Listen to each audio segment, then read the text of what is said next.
శ్రీ వెంకటేశ్వర వైద్య విజ్ఞాన సంస్థ నందు కార్డియోథెరపిక్ అండ్ వాస్కులర్ సర్జరీ విభాగం Shri Padmavathi children's heart centre వారి సంయుక్త ఆధ్వర్యంలో పద్మావతి మహిళా వైద్య కళాశాల నందు focused meet of paediatrics and congenital space heart surgeons India అనే అంశంపై సెమినార్ నిర్వహించారు. చిన్నపిల్లల గుండె పనితీరు మరియు ఆపరేషన్ నిర్వహించే పద్ధతిని వర్క్షాప్ ద్వారా తెలియజేయడం జరుగుతుందని, దీని ద్వారా పేషెంట్ కేర్ అభివృద్ధి చెందుతుందని మరియు ఈ సెమినార్ ద్వారా SVIMS Shri Padmavathi children's heart centre జాతీయ స్థాయిలో గుర్తింపు కూడా వస్తుందని తెలిపారు. ఈ సెమినార్ దేశంలోని దాదాపు 150 మంది ప్రతినిధులు హాజరైనట్లు, అదేవిధంగా ఈ సెమినార్లో వైద్య పరికరాలతో కూడిన స్టాల్స్ ఏర్పాటు చేయడం జరిగిందని తెలిపారు. ఈ సెమినార్లో SVIMS cardiothoracic and vascular surgery విభాగం వైద్యులు, Shri Padmavathi children's heart centre వైద్యులు, సిబ్బంది పాల్గొన్నారు. I can accept a little bit of regurgitation, but never ever accept a stenosis because of the bad experience with the stenosis patients. I find that this left side component, the mitral side component, is a little smaller. So you start closing with interrupted stitches till you get the right size. Sizing also is easy. So these are the regions, all the areas we close with bovine pericardial patch. Then anatomical to me, because this VSD is deficient, you have to make this level. Then you put both the valves. These two patients where we put the alveolar stitch, they landed up in severe stenosis. And one patient, plastic techniques are different for different. We use a pericardial patch with a Gore-Tex stitch. So and we do that, like a 3 kg child, you repair the valve, you try very hard, but here the tissues will hold a little better. So clip closer, we close it completely. Then it's usually leak, so we close that completely, because when they'll come back after 1 to 2 years, it is actually easier to do in children. So it is very difficult.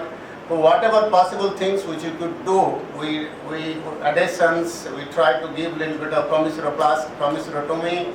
Then it still started leaking. So we accepted some like regurgitation, and then it was actually a painful follow-up. All the time the patient came back, then we found some moderate regurgitation in that patient, and mild stenosis is still persistent. So even if we remove the alveolar stitch and did commissuroplasty, still it was not working.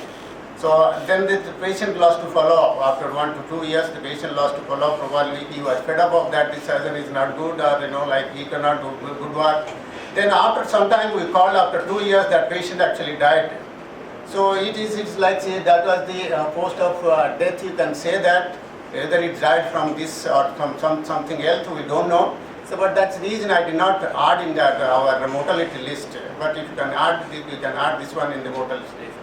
The second patient was a very severe stenosis patient, and we advised actually valve replacement. But I didn't have like any experience in replacing the mitral valve in a AV canal, because you remember that it's not a normal mitral kind of situation, because 50 to 60% of your septum is covered by a patch only. So if you want to put a valve, it will be extremely difficult. I asked the senior surgeons, who are good in like replacing the valves and all. They told me it's difficult, and also still we advise the patient to come back for surgery.